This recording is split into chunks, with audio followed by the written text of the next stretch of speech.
అందరికీ నమస్కారమండి. ఆంధ్రప్రదేశ్ రాష్ట్ర వ్యాప్తంగా ఉన్న రైతన్నలకు అయితే రాష్ట్ర ప్రభుత్వం అయితే గొప్ప శుభవార్త అయితే చెప్పిందనమాట. వీరి యొక్క ఖాతాలో 10,000 నుంచి 40,000 వరకు కూడా అయితే డబ్బులనేవైతే జమ చేయబోతున్నారు. సో, ఎందుకు జమ చేస్తారో ప్రతీదీ కూడా తెలుసుకుందామండి. అలాగే అన్నదాత సుఖీభవ సంబంధించి కూడా ఒక అప్డేట్ అయితే ఉంది. సో, ఆ డబ్బులు కూడా ఎప్పుడు జమ చేస్తారో కూడా మొత్తంగా తెలుసుకుందాం. ఈ వీడియోనైతే ఎక్కడ కూడా ఆపకుండా చివరి వరకు అయితే చూడండి. అంతకంటే ముందు చాలామంది వీడియోని చూస్తున్నారు కానీ సబ్స్క్రైబ్ చేసుకోవడం లేదు. మీరు గనక సబ్స్క్రైబ్ చేసుకుంటే రాష్ట్ర వ్యాప్తంగా ఏ పథకం అప్డేట్ వచ్చినా గానీ, ముఖ్యంగా రైతులకు సంబంధించి ఏ చిన్న అప్డేట్ వచ్చినా గానీ మీకైతే ముందుగా తెలియజేస్తాను.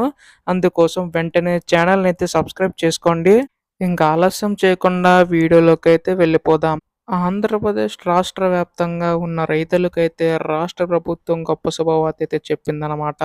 వీరి యొక్క ఖాతాల్లో 10,000 నుంచి 40,000 వరకు జమ చేయబోతున్నారు. ఎందుకంటే మీరందరికీ తెలిసే ఉంటుంది. గత నెలలో చూసుకుంటే మనకి ఈ యొక్క వర్షాల కారణంగా చాలామంది రైతులైతే ఇబ్బంది పడ్డారు.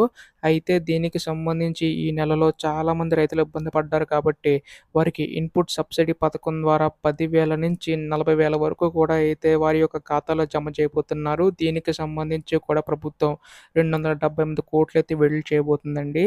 అయితే దీనికి సంబంధించి కూడా ఒక లిస్ట్ అయితే విడుదల చేశారు. అది మీ యొక్క అంటే ఎవరైతే పంటను నష్టపోయారో, సో ఎంతవరకు నష్టపోయారో దాన్ని బట్టి అయితే మీ యొక్క ఆ లిస్ట్‌లో చూసుకోవచ్చు. మీ పేరుందో లేదనేది. అయితే ముఖ్యంగా చూసుకున్నట్లయితే ప్రతి ఒక్కరికి ఇదే 10,000 ఒక్కసారి రావండి.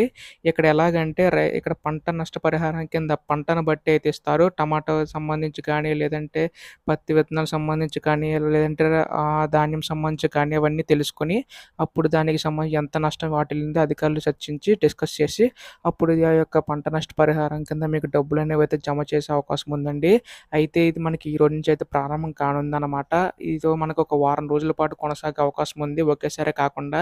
సో, కొత్తగా ఎవరైనా అప్లై చేసుకోవాలంటే కూడా అప్లై చేసుకోండి. మీకు తొందరగా వచ్చే ఛాన్స్ ఉంది. ఇంకా డబ్బులు జమ కాకపోతే మాత్రం ఒకసారి మీ దగ్గరలో ఉన్న రైతు భరోసా కేంద్రాలకు గానీ, సచివాలయం దగ్గరికి గానీ వెళ్తే అడిగితే వారైతే చెప్తారండి. మొత్తం వివరాలన్నీ కూడా మీకు ఎంత నష్టం పట్టింది మొత్తం వాళ్ళైతే మొత్తం ఆ కమిటీ మొత్తం చూసి, సచివాలయ సిబ్బంది మొత్తం చూసి మీకు పంట నష్టపరిహారం కింద డబ్బులనేవి ఇచ్చే అవకాశం ఉందండి.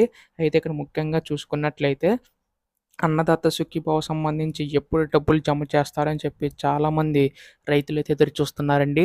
దీనిపై కూడా ప్రభుత్వం అయితే స్పందించిందండి. అన్నదాత సుఖీభవ సంబంధించి కూడా మనకి ఈ యొక్క దసరాలోగా విడుదల చేసే అవకాశం ఉన్నట్లుగా తెలుస్తుందండి. ఎందుకంటే ఇప్పటికే ఖరీఫ్ సీజన్ స్టార్ట్ అయ్యి 2 నెలలు పైగానే అవుతున్నా గానీ మనకి ఇంకా డబ్బులు జమ కాలేదని చెప్పి చాలామంది రైతులు ఎదురు చూస్తున్నారు.